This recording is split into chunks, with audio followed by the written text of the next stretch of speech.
தனுஷுக்கு எதிராக நெட்ஃப்ளிக்ஸ் தொடர்ந்த வழக்கில் தனுஷுக்கு சாதகமாக தீர்ப்பு வந்திருக்குங்க.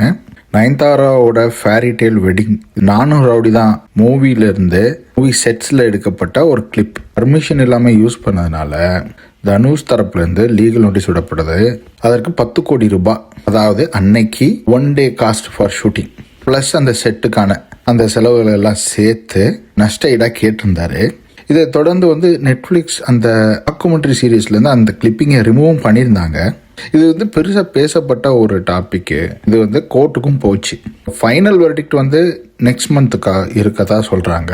ஃபைனல் வெர்டிக்ட் இதுக்கு இன்னும் வரல. நெட்ஃப்ளிக்ஸ் தரப்பில் சொல்லப்பட்ட விஷயங்களை நிராகரிக்கப்பட்டிருக்கு. மீனிங் நயன்தாரா அண்ட் டீமுக்கு இது ஒரு பெரிய பின்னடைவாக சொல்கிறாங்க. ஸோ இதுக்கான கேஸ் இன்னும் முடியல இன்னைய நிலவரத்தில். இதற்கப்புறம் நயன்தாரா ஒரு பப்ளிக் ஃபங்க்ஷனில் கலந்துக்கிட்டாங்க.